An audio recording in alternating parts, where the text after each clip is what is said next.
Assalamualaikum warahmatullahi wabarakatuh. Okey, jumpa lagi bersama dengan cikgu dalam kelas Sains tingkatan 4. Tajuk pada kali ini ialah sokongan pertumbuhan dan kestabilan dalam tumbuhan. Okey, mula-mula sekali kita tahu dulu kenapa pentingnya sokongan pada tumbuhan. Okey, pertama dia membantu tumbuhan tersebut berdiri dengan tegaklah bagi mendapatkan cahaya matahari. Cahaya matahari adalah penting untuk proses fotosintesis. Jadi ia juga memberikan sokongan untuk menampung berat tumbuhan supaya dia tegak ataupun tidak runtuh lah, tak terbalik walaupun ditiup angin yang kencang. Okey, seterusnya sistem sokongan tumbuhan darat bahagikan kepada dua, sama ada tumbuhan berkayu yang memang kita nampak kayunya jelas, contohnya pokok-pokok hutan, ataupun tumbuhan herba ataupun tumbuhan tidak berkayu. Okey, ataupun kita kenali sebagai tumbuhan reinik.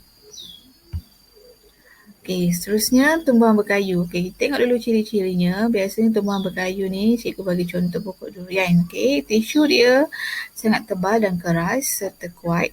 Okey, tisu pokok berkayu ni dia terdiri daripada bahan yang dipanggil lignin sebab tu dia sangat kuat dan tebal. Okey, lignin ni ialah lapisan ataupun bahan yang kompleks dan keras. Okey, jika pelajar boleh perhatikan kalau dekat batang pokok tu, dekat bahagian kulit dia tu ada lapisan yang berlilin ataupun yang bergetah. Itu adalah lignin lah. Okey, seterusnya tumbuhan tidak berkayu. Okey, seperti dalam gambar ni cikgu bagi contoh pokok pisang.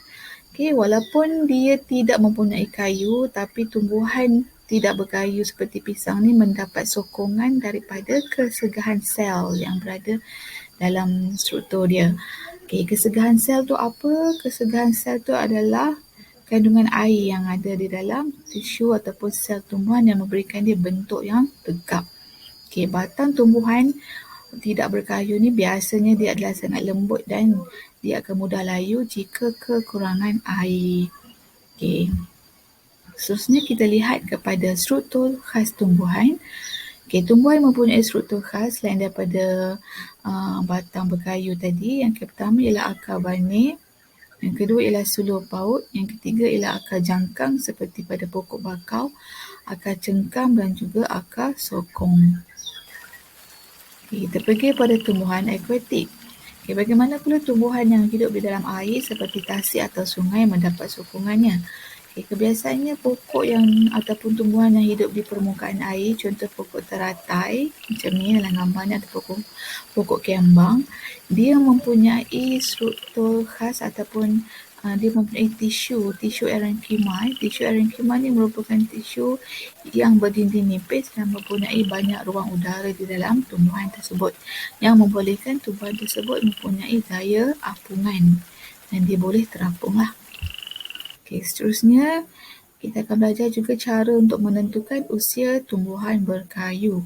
Okey, seperti dalam gambar raja ni, cikgu rasa ni adalah pokok balak yang ditebang. Jadi, untuk menentukan usianya ada dua cara. Yang pertama ialah melalui keratan rentas batang pokok tersebut lah. Jadi, kita terpaksa tebang pokok tersebut, contohnya pokok balak. Jadi, kita guna gelang yang ada pada tumbuhan tersebut. Okay, jika pelajar perhatikan pada gambar ni, boleh nampak dengan jelas ada gelang warna hitam putih tu kan. Okay, caranya ialah dengan mengira gelang tahunan tersebut. Okay, ini kita panggil gelang tahunan. Warna hitam lingkaran, putih hitam, tu 1 tahun. Okay, hitam ni menunjukkan musim panas, yang putih ni menunjukkan musim sejuk. Okay, dalam 1 tahun kita ada musim panas dan musim sejuk. Dia musim panas, musim sejuk 1 tahun. Jadi kira je lah. Okay, so dalam contoh gambar ni, pokok ni berusia 7, 8, 9, 10, cikgu rasa lebih daripada 20 tahun. Okay, tapi cara ni kita kena tebang dululah pokok tu untuk mendapatkan diameternya. Okay, cara yang kedua yang lebih selamat, kita tak perlu tebang pokok tapi kita gunakan alat yang dipanggil gerudi lah. So alat gerudi ni kita boleh gerudi ke dalam batang pokok sehingga 75% sampai ke bahagian tengah batang pokok ni. Okay, kemudian kita keluarkan mata gerudi dan kira sahaja kegelang pertumbuhan. Okay, cara ini lebih selamat kerana kerana pokok tu tak perlu ditebang. Okey, itu saja untuk hari ini. Kita jumpa lagi in our next class.